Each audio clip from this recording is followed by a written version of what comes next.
안녕하세요. 굿모닝 성공투자의 아침 김은수 앵커입니다. 자, 우리 굿모닝 성공투자의 아침에서는요. 매주 월요일부터 금요일까지 그리고 아침 6시부터 7시까지 팍스경제TV의 최고의 증권 전문가들과 함께 주식 투자에 유용한 팁을 드리고 있습니다.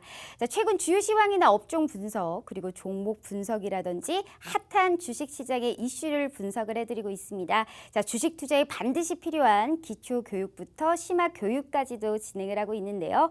방송 내용에 대한 질문이나 방송 자료, 분석 자료가 필요하신 분들은요. 여기 하단에 나와 있는 노란통 메신저를 통해서 누구나 무료로 받아가 보실 수가 있습니다. 자, 하단의 안내와 같이 노란통 메신저를 실행하시고요. 오픈 채팅방 검색을 누른 다음 하단에 안내되어 있는 오늘 방송을 진행하시는 전문가님의 키워드를 입력하셔서 검색하시거나 만약 그게 너무 귀찮다 하시는 분들이 계실 겁니다. 자, 오른쪽 하단에 나와 있는 QR코드를 이용하시면 되는데요. 자, 스마트폰을 꺼내셔서 카메라를 실행하시고 이 QR코드를 가져다가 대시기만 하시면 바로 입장이 가능합니다. 자, 입장하셔서 방송 보고 왔어요 라고 하시면서 교육 자료 그리고 시황 자료 그리고 종목 상담까지 다 편하게 받아 가보시길 바라겠습니다. 자, 본 방송은 녹화 방송입니다. 일정 부분 시차가 있을 수 있다는 것을 감안해 주시고 시청해 주시길 바라겠고요. 자, 우리 굿모닝 성공투자의 아침에서는 팍스경제TV의 전체 증권 전문가님들 중에 수익률이 가장 좋은 메인 간판 전문가님들만 나오고 있습니다. 자, 오로지 수익률 상위 랭크자들만 이 굿모닝 성공투자의 아침에 출연할 수가 있기 때문에 우리 시청자 여러분들께 많은 도움이 되실 거다라고 믿고 있습니다. 자, 그럼 오늘 방송을 해주실 우리 전문가님 바로 만나보러 가실까요?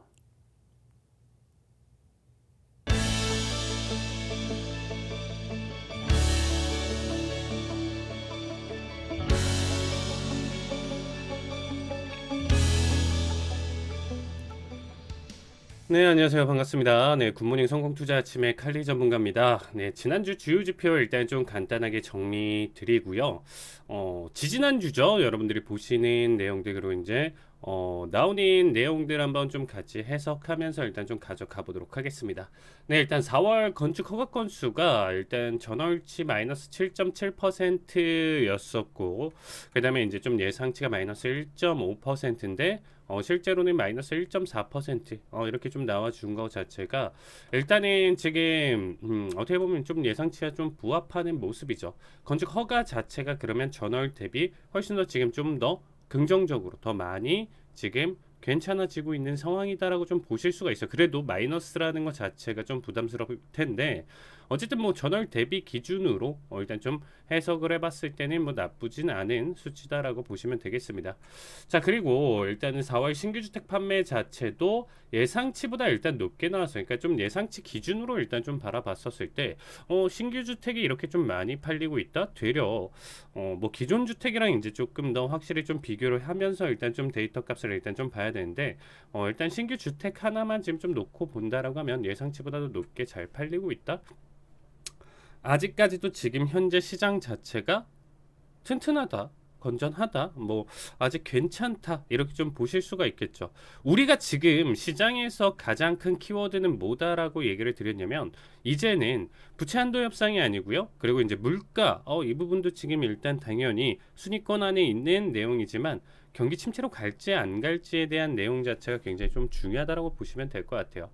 그래서 지금 일단 지금 시장 예상치 자체가 3.3%였었던 게 훨씬 더 잘 나와줬다라는 것 자체가 일단은 뭐 단기적으로 일단 좀 확인을 해봤을 때 아직까지 좀 경기가 좋다라고 지금 좀 판단을 해볼 수가 있겠죠.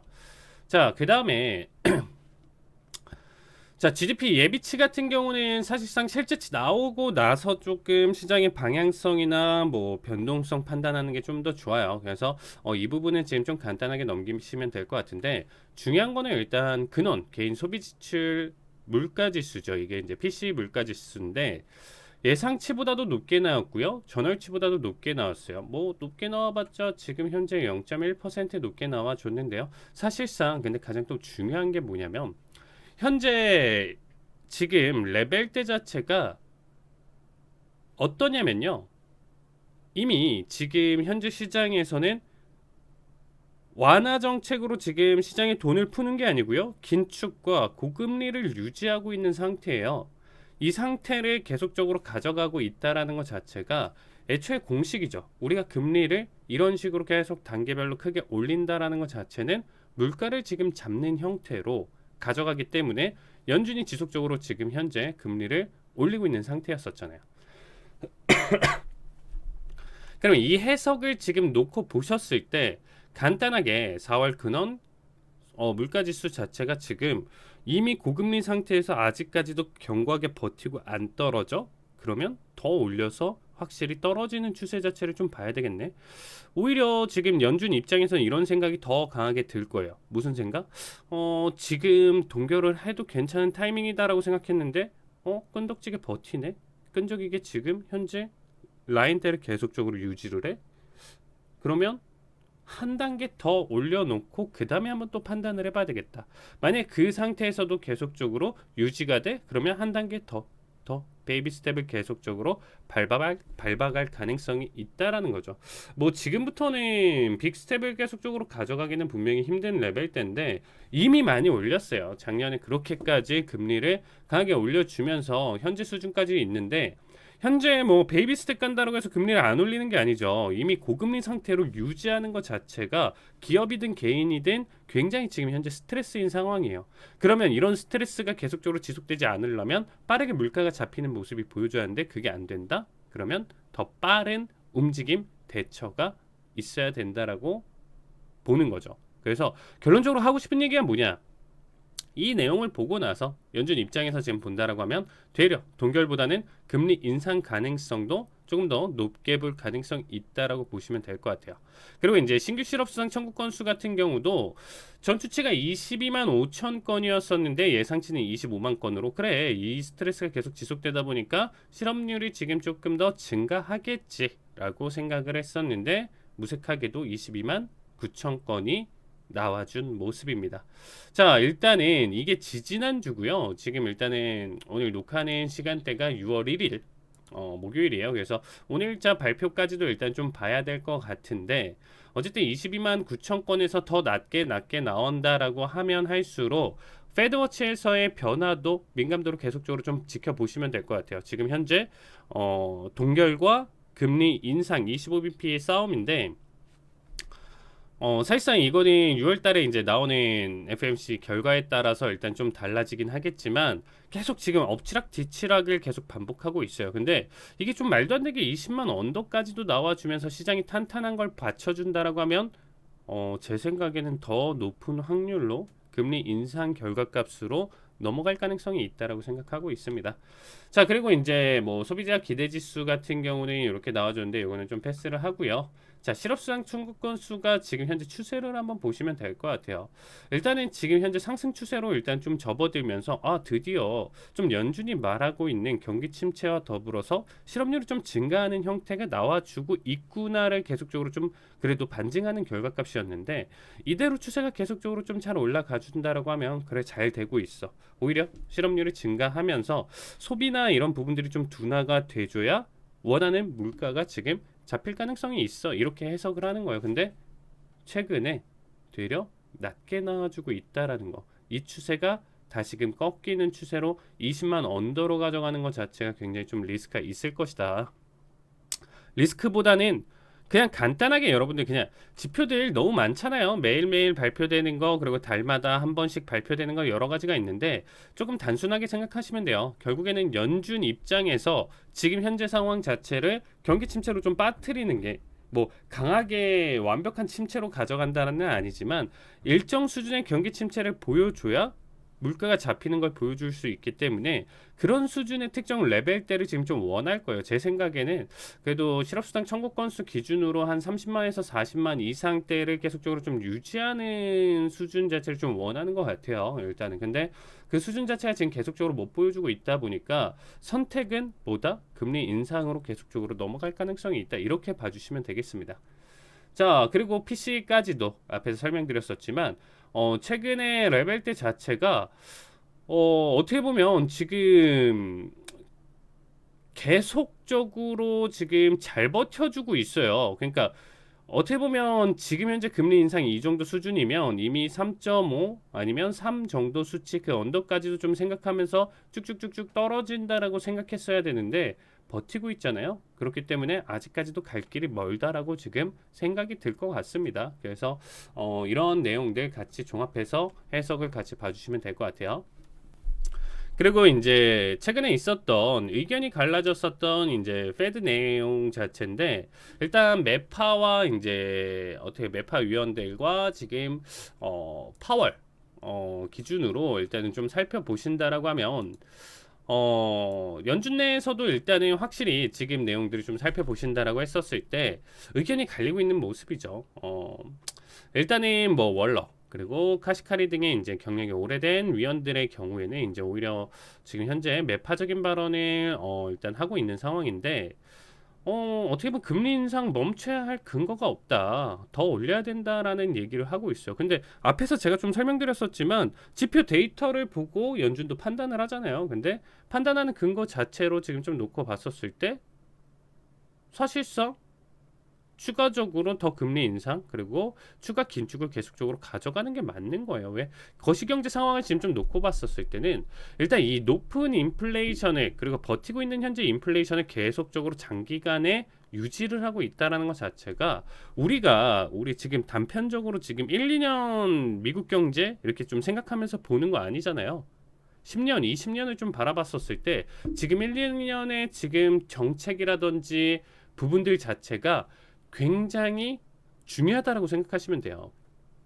그렇기 때문에 장기적인 안목이나 내용 해석으로 봤었을 때 결국에는 이 해석이 맞다. 결국엔 정말 지금 현재 상황 자체가 이미 5%대 넘게 올려줬었던 이 현재 금리 상태에서 놓고 봤었을 때 굉장히 중요한 타이밍이다라고 보시면 되겠습니다. 그래서 어쨌든 매파 위원들이 이제 강조하는 내용들 자체는 앞에서도 보셨지만 현재 경기 자체가 생각보다 스트레스를 이만큼 줬음에도 불구하고 잘 버티고 있는 모습을 계속 볼 수가 있을 거예요. 생각보다 시장의 여력, 뭐 자본이라든지 그리고 뭐 실업, 뭐 이런 부분들 고용까지도 지금 안정적인 형태 다 놓고 봤었을 때 생각보다 경제가 잘 버티고 있다라는 거죠. 이 경제를 망가뜨리겠다가 아니고요. 어쨌든 금리 인상을 더 가져가면서 빠르게 물가를 잡는 게 중요하다라는 거죠. 그러면 어쨌든 조금이라도 더 경기 침체를 또 바라기도 하고 현재 경기가 굉장히 괜찮은 상황 속에서 놓고 본다라고 하면 지금 빠르게 더 금리 인상을 해야 된다. 경제가 버티고 있을 때 추가적으로 긴축을 해서 인플레이션을 빨리 잡아야 어떻게 보면 건강한 건전한 경제 성장을 이끌 수 있다라는 부분이고요. 일단 파월이랑 신임 위원들 같은 경우는 사실상 지금 현재 봤었을 때 조금 좀 부담스러운 부분도 있으니까 이번 한 번은 그냥 뭐 금리 인하를 한다는 것도 아니잖아. 일단은 동결로 좀 보고 일단 좀 가져가자 이런 내용들이 좀 지배적이었어요. 근데 이게 좀 현재 바이든 행정부를 좀 기준으로 좀 봤었을 때 뭐 압박을 받았나 이런 부분들은 사실상 확실치는 않아요. 근데 좀 눈치를 보고 있다, 어느 정도 의식을 하고 있다 정도로 해석이 되고 있습니다. 실질적으로 금리 인상을 멈춰야 될 근거가 아무것도 없음에도 불구하고 어설프게 잘못해서 이 동결이 정말 잘못된 선택이 될 가능성도 있다라고 보고 있습니다. 그렇기 때문에 이번 내용 자체는 굉장히 좀 신중할 필요가 있는 거고요. 남은 지금 FMC까지 해서 나와주는 나머지 지표들 데이터를 보고 좀 판단을 할 것 같은데 이미 나와준 졸트 보고서까지도 일단 좀 나쁘지 않게 탄탄하게 지금 좀 잘 받쳐주고 있는 부분들을 반증하고 있어요. 지난번에 일단 7만 이상 넘게 나왔었던 비농지표 결과 그리고 여러분들이 이미 방송을 보셨을 때는 6월 2일 날 이미 발표가 되죠. 비농지표 자체가 발표가 되는데 이 결과에서도 지금 현재 어떻게 보면 고용의 안정성에 대한 결과값이 나온다라고 하면 저는 되려 금리 인상을 진짜 멈춰야 할 근거가 없다라고 생각해요. 우리가 방향성을 떠나서 지금 내가 연준 위원이다. 이사다. 그 안에 관계자다라고 생각해봤을 때 현재 투표권을 가지고 지금 좀 판단을 해봤을 때 저는 이 매파적인 내용 해석에 조금 더 힘을 실어줄 것 같아요. 정말 객관적인 판단 하에 생각해본다라고 하면. 그래서 이번에 어쨌든 이 내용과 더불어서 이 뭐 25bp를 또 올린다라고 해서 바로 경기 침체로 넘어간다 이건 아닐 거예요. 이미 넘어갔어야 되면 진작에 타이밍을 가져갔어야 되는데 상반기는 워낙 지금 기업도 그렇고 지금 탄탄하게 넘어갔었기 때문에 하반기를 좀 지켜봐야 될 것 같은데 일단은 6월까지는 금리 인상을 또 가져가고 그 다음은 또 한 번 더 시장 흐름에 맞춰서 다음 해석은 바라보면 될 것 같다 이렇게 좀 보고 있습니다. 자, 그 다음에 이제 최근에 나왔었던 내용 자체가 부채 한도 협상 타결인데 이 부분 자체는 워낙 지금 최근에 변동성을 좀 많이 가져갔었고 그리고 추가적으로 어떻게 보면 이제 증시에 전체적으로 다 반영이 됐다라고 보시면 될 것 같습니다. 자, 어떤 내용이냐면 우리가 일봉상으로 좀 볼게요. 최근에 좀 말도 안 되게 계속 또 들어 올려주고 있는 상황이고 잘 버텨주고 있어요. 버텨주고 있고 현재 레벨대에서 버티고 있는데 이미 5월 18일 날 이때서부터 이미 여기 구간대에서부터 상승을 이미 좀 바라봤었던 자리값이죠. 무슨 얘기냐? 이미 5월 18일부터 해가지고 이 사이 구간대도 상승 보여주면서 부채, 뭐 한도, 협상, 뭐 이런 기대감 그리고 이때 당시만 하더라도 여러분들도 뉴스에서 보셨겠지만 뭐 바이든이랑 메카시 이제 하원 의장이 뭐 주말까지 일요일까지 이미 할 거야. 걱정하지 마. 무조건 할 거야. 라고 얘기를 했어요. 좀 못 박았어요. 그래서 이미 뭐 좀 일찍 이제 한다라는 기대감이 있었는데 5월 20일부터 해서 나왔었던 지난 한 주의 움직임으로 일단 좀 놓고 본다라고 하면 별다른 진행 사항이 나와주지는 않다 보니까 오히려 계속적으로 질질 끌면서 뭐 어떻게 보면 디폴트 뭐 데드라인이라고 좀 표현하면 그 시기까지 막 계속적으로 이제 압박이 들어오다 보니까 일단 앞에서의 기대감에 대한 상승분의 그대로 잡아 먹었어요.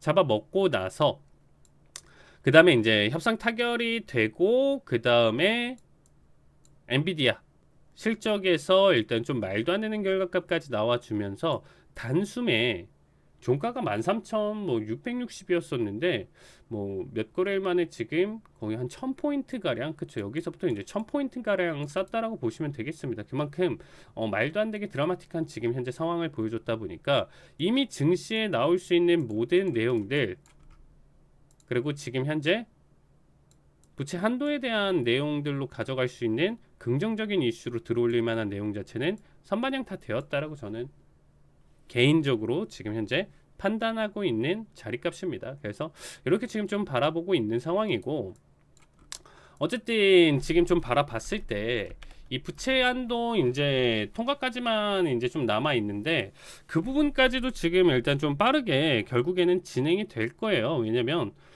민주당이든 공화당이든 결국에는 사실상 이 부분을 가지고 지금 리스크를 끌고 가고 결국에는 디폴트로 빠지게 가는 결과값을 지금 시기에서 어설프게 가져가서 막 경기 침체 심하게 빠지고 그런 식으로 넘어가는 거는 정말 최악의 결과값으로 앞으로 민심을 장기간에 몇 년 아니면 뭐 10년 이상 잃어버릴 가능성도 높기 때문에 굉장히 신중하고 조심해야 될 타이밍이다라고 보고 있습니다. 그래서 함부로 디폴트 결과값으로 넘어가지는 않을 테니까 결국엔 좀 이 부분은 잘 넘길 것이다라고 생각을 하고 있고요. 결국엔 뭐 잘 넘어가는 상황 속에서 이미 증시에서는 여기에 나올 수 있는 최대한 극한의 선반영은 이미 잘 되었다. 이 정도로 좀 봐주시면 될 것 같습니다. 그래서 현재 증시를 좀 바라보는 입장에서 지난주에 제가 이 방송 너튜브에 이제 올라와 있을 테니까 찾아보시면 될 텐데 그때도 이제 좀 강조 드렸어요. 결국에는 나스닥 지수 기준으로 일단 좀 놓고 봤었을 때 제가 14,100짜리 값에서부터 370 구간 그렇죠. 여기 사이 구간대가 굉장히 큰 마디값이다라고 했었고요.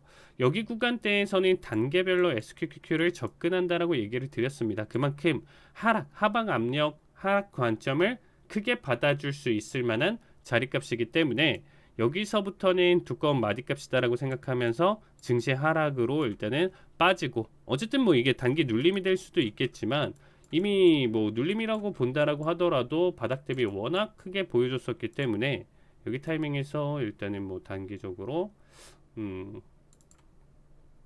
13,000 초반대까지도 지금 다시금 1000포인트 가량 하락 가능성이 있는 자리값이, 그래서 여기 자리값에서는 터치를 보여주고 14,100부터는 SQQQ ETF를 준비를 한다라고 얘기를 드렸었는데, 이미 노란톡방 참여하신 분들은 아시겠지만 이 자리값 터치하고 넘어가는 순간에서 꺾이는 움직임에서 제가 공식적으로 일단은 이 종목을 일단은 지금 노란톡방에 이제 언급을 드렸습니다.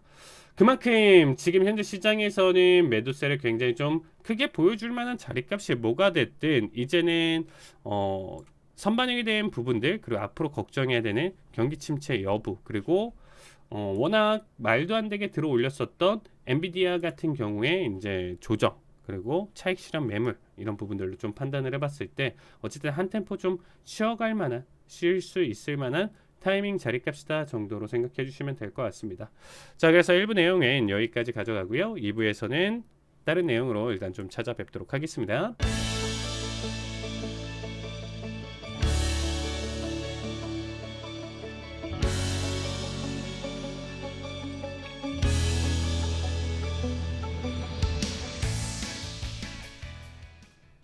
네, 안녕하세요. 네, 굿모닝 성공 투자 아침 2부 마저 진행하도록 하겠습니다. 자, 엔비디아발 AI 열풍이 지금 계속적으로 있었던 상황인데, 자, 일단 엔비디아 실적 발표 이후에 이제 주가 급등세를 계속적으로 보여줬고요. 여기에 이제 좀 더불어서 AI 관련주들 동반 상승 흐름을 일단 좀 계속적으로 잘 보여준 상황입니다. 그리고 이제 사실상 AI로 인해서 지금 실질적으로 수익을 본 기업 자체가 엔비디아다. 이 내용에 대해서 일단은 조금 더 자세하게 좀 볼 텐데, 자, 일단 예전부터 일단 엔비디아가 사실상 뭐 아시는 분들은 아시겠지만 GPU 시장에서 강력한 점유율을 가지고 있었던 부분들은 다들 아실 텐데, 그만큼 뭐 코로나 쇼크 이후 때부터 이미 주가의 상승 흐름을 굉장히 좀 크게 잘 가져갔다죠. 그래서 엔비디아를 좀 보시면 이미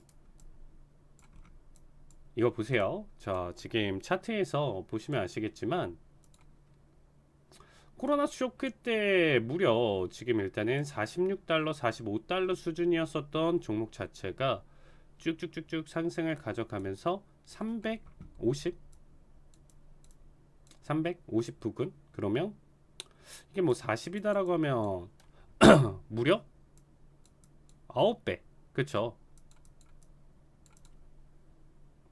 9배 가까이 올랐어요. 그러니까 정말 말도 안 되게 거의 10배 가까이 오른 수준이죠. 코로나 쇼크 저점. 이때 뭐 꼭 저점을 뭐 안 잡더라도 뭐 50, 60에 잡더라도 충분히 매력적인 평단가에서의 상승 흐름을 좀 보여줬다 보니까 엔비디아 같은 경우가 진짜 이미 이때 당시에 근데 이렇게까지 좀 올랐었던 것 자체가 개인 PC에 대한 뭐 우리가 코로나로 인해서 뭐 재테크 열풍이 불었었던 거고요. 그 다음에 이제 코인마저도 상승 흐름이 또 같이 가져가다 보니까 채굴 이슈와 더불어서 어떻게 보면 반사수혜를 제대로 받았었던 모습이었었죠. 그러다가 좀 주춤을 제대로 했습니다. 이미 350 요 정도까지 상승을 가져갔었던 엔비디아 자체가 무려 이제 뭐 140달러대까지 이제 떨어졌었는데, 100 초반대까지, 그쵸? 100 초반대까지 강하게 떨어졌었는데, 작년 기준으로 일단 좀 엔비디아를 이제 또 언급을 드린다라고 하면 5월달쯤이었었던 것 같아요. 여기 부근대 평단가가 한 160, 뭐 180 여기 부근대에서 매집을 조금 추천을 드렸었던 게 좀 기억이 나네요. 5월달 구간대였었던 것 같은데 여기 구간대에서 매집을 추천드렸었는데 여기서 이제 한 박자 더 떨어졌었던 게 일단 좀 아쉽긴 하죠. 그래서 버텼던 분들 같은 경우는 훨씬 더 지금 뭐 400달러대를 420까지 뚫어줬었기 때문에 굉장히 좀 긍정적이지만 장기 투자 관점으로 굉장히 좋다라고 얘기를 드렸습니다. 그래서 엔비디아는 모아서 가져가면 좋은 타이밍이다라는 거를 22년도 5월에 지금부터 딱 한 1년 조금 더 전이죠. 1년 좀 전에 이제 이런 얘기를 좀 드렸었던 게 좀 기억이 나는데 그 뒤로 이제 한 박자 더 떨어지고 나서의 이제 상승 흐름 자체가 워낙 강력했다 보니까 뭐 사실상 좀 말도 안 되는 수치까지 좀 올려줬다라고 좀 보시면 될 것 같아요. 근데 이제 이 앞에서는 뭐 GPU 시장에서의 이제 강력한 점유율에 대한 상승으로 일단 좀 보시면 될 것 같은데 최근 시장 뭐 여기서부터 그 내용 자체를 다 받아줬다라고 표현하기는 힘들어요.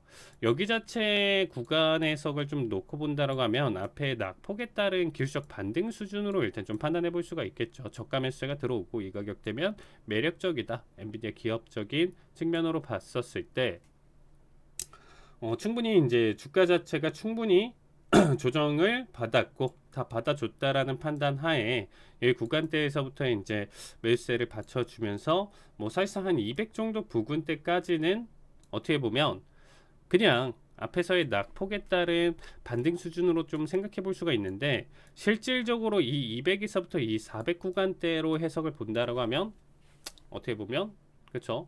AI 열풍에 대한 어떻게 보면 반사 수혜로 좀 볼 수가 있는 내용이죠. 자, 어떻게 보면 해석을 한번 좀 보시면 될 것 같아요. 항상 제가 또 이제 종목을 발굴하고 찾는데 이제 좀 굉장히 좀 좋아하는 내용 중에 하나인데 무슨 말이냐면 우리가 이전에도 사실상 과거 역사를 좀 지켜봤었을 때 이제 서부개척 시대를 좀 생각해 보신다라고 하면 어떤 광산업체와 어떤 광산업체들 뭐 계속적으로 이제 경쟁을 펼치면서 얘네도 당연히 이제 돈을 벌고 했겠죠. 근데 되려 이 사이에서 곡괭이를 팔고 이 안에서 청바지를 팔았었던 그 외적으로 부수적으로 이제 반사수혜를 받는 다른 이러한 직종들을 좀 생각해 봤을 때 훨씬 더 수혜를 많이 볼 가능성이 있는 거죠. 그래서 이제 전기차 관련 쪽으로도 제가 20년도 초반 때 이때 이제 상승 흐름을 이제 탔었을 때 20년도에서 21년도 이 상승 흐름을 탔었을 때 이때도 이제 좀 생각을 해봤어요. 이제 테슬라가 그만큼 좀 많이 오르다 보니까 미래를 좀 지켜봤었을 때 정말 테슬라가 대장이 될 가능성이 높을 것인가라고 좀 판단을 해봤을 때 사실상 좀 물음표가 들더라고요. 그러면 왜냐면 다른 전기차 업체 아직은 다 모르는 거 아니야? 얘네가 스타트를 끊어도 무조건적으로 대장이 될 가능성이 없잖아. 이리저리 치열하게 경쟁하고 경쟁해서 살아남는 최강의 기업들, 최고의 기업 자체는 사실상 조금 더 미래에서 우리가 지금 당장에 판단하기는 굉장히 어렵다. 이렇게 생각을 했었어요. 이때 당시에도. 근데 그러면 제 생각에는 좀 두 가지 아이디어가 있었거든요. 결국에는 뭐 지금 와서 얘기하면 당연한 거 아니야 라고 생각하실 수가 있는데 이때 당시만 하더라도 이제 2차 전지로 좀 포커스를 많이 맞췄어요. 결국에는 배터리가 들어가는 거고 내연기관에 대한 기술력이 필요한 게 아니고 누가 더 배터리를 잘 쌓고 더 좋은 배터리를 가지고 와서 빠른 충전에 더 많은 거리를 갈 수 있는 차를 만들 것이냐라고 저는 판단을 했었거든요. 그래서 이때 당시에도 사실상 개발 단계에 놓여 있었던 전고체 배터리에 대한 관심을 좀 많이 가졌었습니다. 지금 와서는 뭐 이수학이라든지 한농화성 이렇게 상승 흐름을 보여줬었는데 이때 당시에도 이제 차트를 한농화성 같은 경우 차트를 좀 보시면 아시겠지만 이미 여러 번의 단기적인 상한가를 이제 계속적으로 좀 보여주면서 이때 당시에 좀 재배를 좀 많이 봤었던 기억이 나요. 이 종목에 따라서. 근데 2차 전지에 대한 내용 자체도 분명히 생각해 볼 수 있었고요. 많은 분들이 이때 그래서 투자를 좀 많이 했었던 걸로 좀 기억이 나고, 그 다음에 이제 좀 생각했었던 게 이제 차지 포인트를 기업을 좀 생각을 했었던 게 결국에는 전기차 시장에서 너도 나도 생산을 하면서 경쟁을 펼치면서 뭐 GM, 포드, 그리고 뭐 루시드, 그리고 이제 뭐 비아디, 테슬라, 우리나라 현기차 뭐 할 것 없이 전 세계 모든 업종에서 모든 자동차 이제 기업에서 전기차를 생산하여 내고 있고 더 좋은 기술로 지금 개발을 하고 있는데 결국엔 또 가장 또 중요한 것 중에 하나가 충전 인프라였어요. 결국엔 충전 인프라를 버티지 못한다라고 하면 전기차는 도태될 거니까 더 많은 기업들이 이 충전 인프라를 더 많이 챙기려고, 그리고 나라 입장에서도 더 많이 챙겨주려고 노력을 많이 할 것이다라는 거죠. 그러면 결국에는 이 충전 인프라로 넘어가는 차지 포인트 같은 경우가 오히려 여기서 반사수혜를 좀 강하게 받을 가능성이 있다라고 생각을 했었습니다. 근데 생각보다 일단은 강하게 상승을 좀 못 가져갔어요. 그래서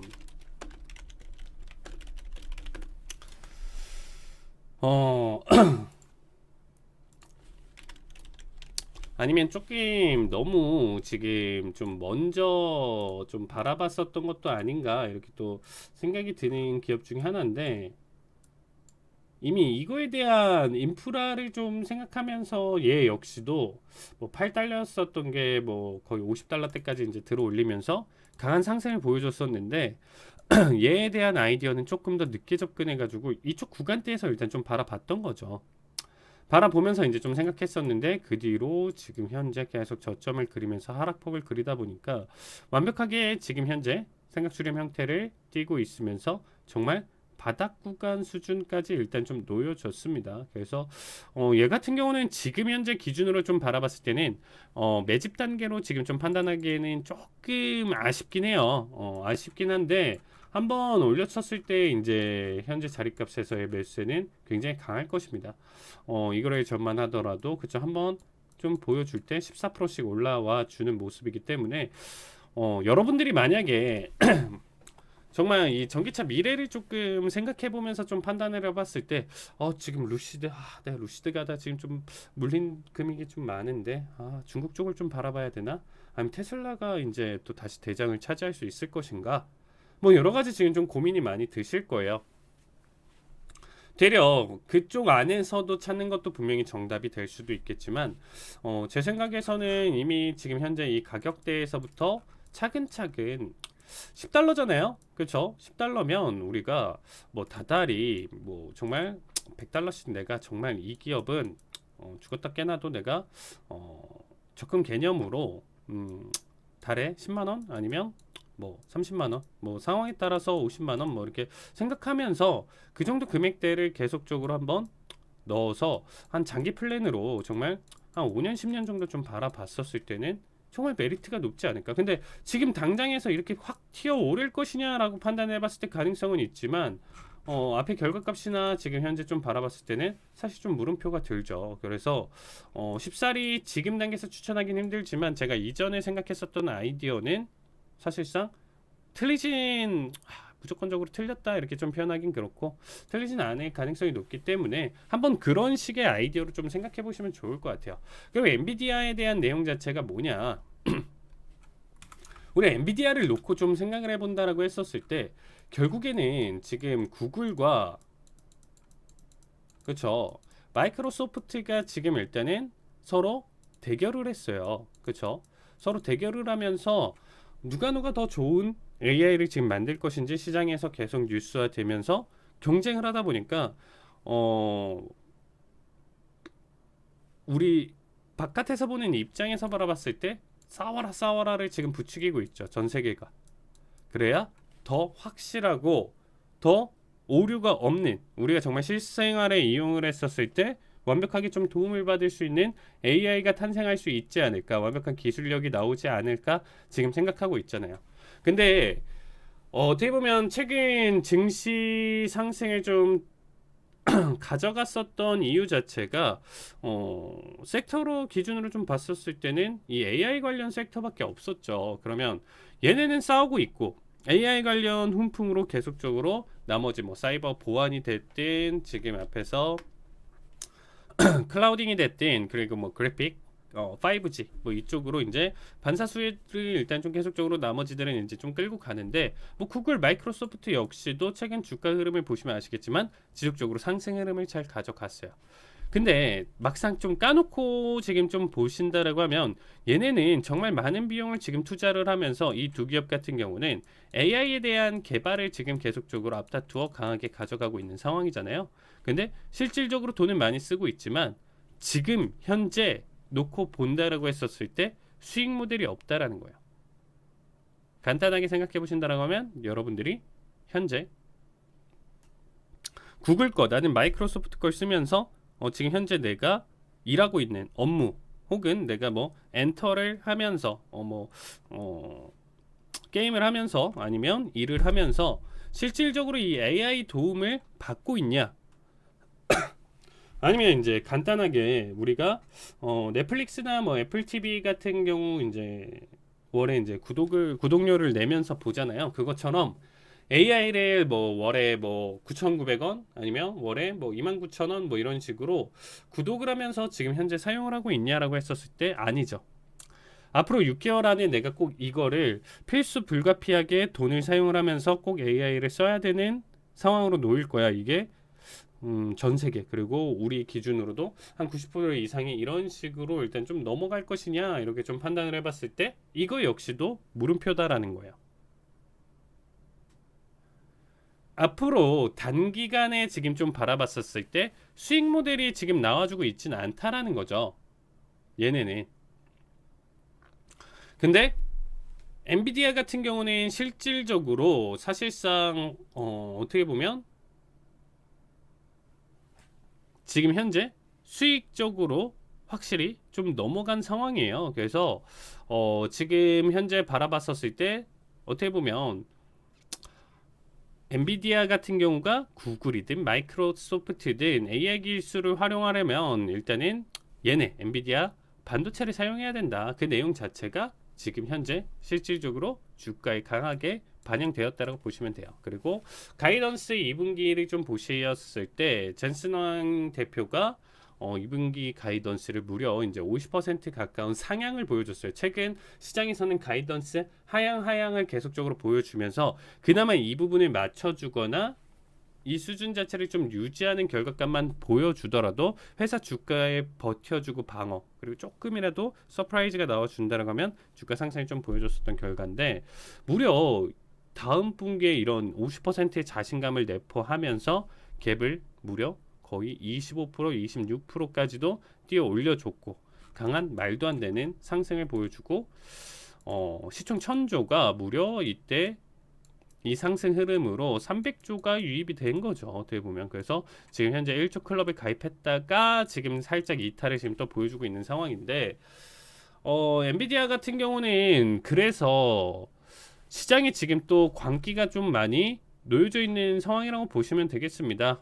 우리가 시총 작은 기업에서 이러한 광기를 좀 보여주면서 가져가는 결과값이 아니고요. 무려 1000조, 하나로 1000조가 되는 1조 달러가 되는 이 기업에서 이러한 말도 안 되는 기업을 지금 최근에 토해냈었다. 자본들이 이쪽으로 좀 많이 쏠리면서 좀 넘어갔었던 최근 움직임이었다라고 일단은 좀 보시면 될 것 같아요. 근데 일단 좀 거시경제 상황으로 일단 좀 놓고 본다라고 하면 제가 분명히 이전까지만 하더라도 엔비디아는 계속적으로 이미 많이 올라와주고 높은 상황임에도 불구하고 그래 그래도 추천하는 상태다 더 가능성이 있고 얘기는 드렸지만 그만한 제가 좀 바라보는 뷰 내용 자체까지도 이미 다 터치를 보여줬기 때문에 더 이상은 추천보다는 관망 없으시면 관망하시고요. 청산 타이밍을 언제 보실지 이미 앞에서 보유하신 분들 같은 경우는 청산 타이밍을 지금 한번 좀 잡아보시는 게 일단 좀 가장 좋지 않을까 이렇게 좀 언급드리고 싶습니다. 자 그래서 엔비디아 내용까지도 일단 좀 설명드렸고요. 3부까지 마저 진행하도록 하겠습니다.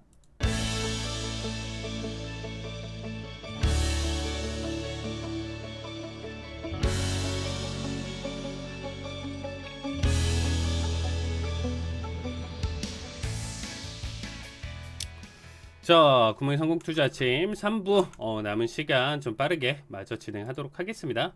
자, 그래서 지금 일단은 현재 단계에서 바닥 구간에서의 이제 SQQQ를 일단 좀 추천드렸고요. 이 종목 같은 경우는 이전에 그렸었던 연저점을 되려 이제 3배 인버스다 보니까 되려 갱신을 하는 모습이죠. 그래서 여기저기 값이 일단 제 기준으로도 일단 좀 바닥 구간이고 만약에 이제 좀 한 10% 정도 더 밀리는 결과값이나 추가적으로 조금 더 낙폭을 가져간다라고 하면 일단 손절가 자체는 일단 좀 잡아놓긴 했는데 오히려 이제 물 타는 자리 값 물타는 자리값으로 일단 좀 생각해봐도 나쁘지는 않을 것 같아요. 일단 증시 방향성 자체가 지금부터 또 다시 눌러주면 또 강력한 상승 흐름을 또 다시 충분히 좀 보여줄 가능성이 높다라고 생각하고 있기 때문에 충분히 보유 관점으로 지금 좀 놓고 본다라고 하면 우리가 그래도 앞으로 좀 시장을 좀 바라봤었을 때 6개월에서 1년 정도 사이 구간대에서는 분명히 제 생각에는 경기 침체를 피할 수가 없다가 일단은 결론이에요. 근데 이 타이밍이 지금부터 무조건적으로 누르냐 이건 아니지만 여기서부터의 지금 매력도는 충분히 있다라고 생각을 해요. 그래서 도전 가치는 충분히 있는 자리값이고 충분히 단기 반등을 좀 보여줬었을 때 100%된 얘 역시도 200%된 단기적으로 현재 자리값 대비 강한 상승 흐름을 다시금 좀 이어갈 가능성이 있다라고 생각이 들고 있습니다. 그래서 상승 흐름 내용 해석 이렇게 좀 바라보셨을 때는 충분히 매력도를 느끼면서 한번 좀 봐주시면 좋을 것 같습니다. 자, 그리고 아까도 이제 좀 설명드렸었지만 차지 포인트 같은 경우도 지금 어떻게 보면 좀 SQQQ랑 느낌이 좀 비슷하죠. 그래서 상승 흐름을 좀 강하게 보여줄 것 같고요. 제가 일단 최근에 좀 추천드렸었던 종목 DRV 같은 경우도 일단 추세 자체가 나쁘진 않아요. 상승 자체도 일단은 58, 거의 59 구간대까지 일단 상승 흐름을 좀 잘 보여줬다 보니까 현재 부동산 시장 커머셜 엣지를 좀 본다라고 하면 상업용 오피스에 대한 공실률이라든지 이런 부분들 자체가 뭐 전달치랑 이전치랑 좀 비교해봤을 때 그렇게 큰 차이는 느끼진 않았지만 사실상 좀 장기적으로 바라봤을 때 계속적으로 스타트업이라든지 이런 부분들 때문에 공실률 자체가 계속적으로 좀 올라갈 가능성이 높다라고 생각하고 있습니다. 부동산 시장 자체도 한 번 더 큰 침체를 한번 좀 맞이할 가능성이 높다라고 생각하고 있어요. 이 역시도 현재 시장에 대한 해치 수단으로 한번 좀 바라보시면 좀 좋을 것 같다 이렇게 지금 좀 얘기를 좀 드리고 싶고 최근에 이제 제가 또 SQQQ를 이제 좀 얘기를 드린 다음에 이제 좀 단기적으로 좀 접근했었던 종목 같은 경우가 이제 룰루레몬이에요. 룰루레몬 같은 경우도 이제 단기 실적을 좀 보면서 이제 좀 판단을 하면서 이제 들어가는 종목이긴 한데 이 종목 같은 경우는 이제 최근에 눌림 그리고 앞에서의 이제 어닝으로 인해서 이제 강한 상승을 무려 이제 12%나 주가 상승을 좀 보여줬었던 움직임 자리값 자체를 다 잡아먹고 눌러준 모습입니다. 이제 여러분들이 방송 보시는 시점에서는 이미 실적이 나왔을 텐데 어쨌든 여기서 조금 더 한번 충격을 주더라도 한번 버텨주고 재차 상승할 가능성이 있어서 뭐 자리값 기준으로 한 330 부근대다라고 하면 방송 보시는 여러분들 시점에서도 다시 한번 좀 매력도를 느끼면서 한번 좀 봐주시면 될 것 같아요. 이미 여기까지 떨어졌는데요. 300 초반대까지 떨어졌는데요. 라고 만약에 보신다라고 하면 재차 올라오는 이 타이밍에서 한번 더 재차 받아보셔도 괜찮을 것 같습니다. 그래서 제가 봤을 때는 장기간에 봤을 때 굉장히 좋은 기업이기 때문에 상승 흐름 자체를 지속적으로 이어갈 가능성이 높다. 못해도 이 자리값 박스 치는 결과값을 한 번 더 이어갈 가능성이 높기 때문에 단기적으로 더 크게 눌러주고 넘어간다라고 하더라도 재차 상승 가능성이 굉장히 높은 기업이기 때문에 이 기업도 지금 참여 못하신 분들은 신규 보유 종목이기 때문에 한번 재차 진입에 대한 관점으로 한번 좀 보시면 긍정적일 것이다 라고 얘기를 좀 드리고 싶습니다. 자, 그리고 우리가 이제 마지막으로 이제 좀 얘기 드리고 싶은 게 선물 관련 얘기를 조금 가져가야 되겠죠.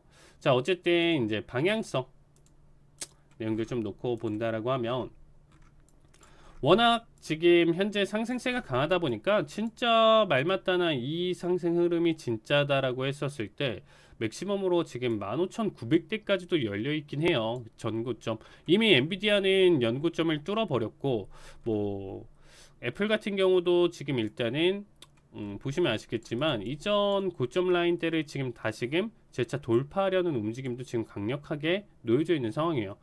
불과 5달러 수준밖에 안 남았어요. 5달러만 돌파하면 연고점을 갱신을 해요. 이만큼 대장주들 같은 경우 이미 갱신을 크게 잘 다 보여주고 있는 현재 상황이다 보니까 현재 나스닥 기준에서도 현재 자리값이 무조건적으로 고점이다라고 판단하기는 힘들지만 그래도 못해도 현재 구간대 자리값 자체가 단기적인 고점 대비 한번 눌림 자리값으로 좀 생각해 볼 수가 있고요. 타이밍 자체는 일단은 잘 잡은 것 같아요. 확실히 이제 정고를 깨고 넘어가는 자리값에서는 손절하면서 현재 추세를 그래도 받아주면서 일단 좀 판단을 해볼 상황이고요. 어쨌든 지금은 조정 국면에 좀 놓여져 있을 수밖에 없는 구간이다. 확률상 높다라고 해석이 들고 있습니다. 나스닥 방향성은 어쨌든 지금 현재 자리값 기준으로는 단기적으로 좀 낙폭을 좀 가져갈 가능성 있는 자리값이니까 ETF 기준으로 단기적으로 좀 대응을 해보셨을 때 선물 대응을 굳이 안 가져가셔더라도 이렇게 ETF로 접근을 해보셔도 일단 좀 괜찮다 이렇게 얘기를 드리고 싶어요. 그리고 이제 오일 추세가 최근에 다시금 바닥을 그리면서 낙폭을 조금 더 크게 가져가고 있는데 이 추세가 진짜로 이제 다시금 이제 재차 63달러대 이 전저점을 깨면서 넘어간다라고 하면 이거 진짜로 60 언더로 해서 40대까지도 지금 박살날 가능성이 높아졌습니다. 뭐 이제 오페크까지 있기 때문에 그냥 내버려 두진 않을 테니까 다시금 상승 슈팅을 좀 가져갈 텐데 한 번에 좀 장난질 움직임 자체가 굉장히 좀 위험해요. 해석 자체를 뒤집어 버릴 수도 있고요. 바꿔 버릴 수도 있는 자리값이기 때문에 오일 같은 경우는 지금 현재 구간대에서의 매수냐 매도냐 타이밍 자체는 굉장히 좀 조심스럽다. 이거는 한 주 결과값 더 지켜보면서 다시 한번 좀 설명을 드릴 거고요. 골드 같은 경우가 이제는 다시금 좀 반등 국면으로 좀 넘어갈 수 있는 자리값이고 다시금 강한 상승 흐름으로 탄력을 보일 수 있을 만한 자리값이다라고 저는 해석이 되고 있어요. 그래서 골드 같은 경우는 지금 이 눌림 타이밍에서의 매수 타이밍 한번 재차 보시는 거 한번 또 추천드리도록 하겠습니다. 그래서 골드 같은 경우는 매수 관점, 홀딩 관점으로 한번 좀 지켜보시면 좀 괜찮을 것 같고요. 달러 인덱스 자체도 일단은 이 파동 움직임 해석으로 본다라고 하면 단기 눌림에 지금 한번 이게 다시금 진짜 상승으로 이렇게 역해셜 패턴으로 일단 좀 넘어가기 위해서라도 현재 구간대에서는 단기 조정 국면이 있기 때문에 골드 같은 경우는 어쨌든 지금 현재 추세에서는 다시금 2000 안착하고 2060, 80대까지도 한번 재차 상승 가능성이 있기 때문에 한번 좀 매수 관점으로 신경 써서 봐주시면 좋을 것 같습니다. 자, 그리고 일단 마지막으로 좀 구리인데 구리 같은 경우도 일단은 3.5 기준으로 일단 좀 바라봤었을 때 이 자리값 지지 여부 좀 판단하면서 재차 상승 가능성이 있다라고 얘기를 드렸어요. 그래서 이 자리값 기준으로는 한 3.8, 85 정도까지도 일단 좀 매수 관점 지켜보셔도 괜찮다. 지난 방송에서 제가 토요일 방송에서 이렇게 좀 언급을 드렸었는데 정말 딱 한 주 기준으로만 좀 놓고 본다라고 하면 제가 좀 원하는 수치까지는 아니지만 매수 상승 탄력을 좀 잘 이끌어 가고 있는 모습입니다. 앞에서도 계속적으로 최근 흐름 자체 놓고 본다라고 했었을 때 이 중심값 저항을 계속적으로 21선 라인 때 저항 자체를 계속적으로 좀 받아주고는 있지만 서도 지금 좀 바라봤을 때는 재차 뚫어주고 무난한 상승 3.8, 4까지는 아니더라도 3.85 정도까지는 안착하는데 좀 문제 없을 것이다. 그래서 그 구리 역시도 지금 현재 기준으로는 지속적으로 매수 관점으로 대응 관점 보시면 좋을 것 같아요. 자, 오늘 방송은 준비된 내용은 여기까지 가져가고요. 다음 주에 뵙도록 하겠습니다. 한 주간 수고 많으셨습니다. 감사합니다.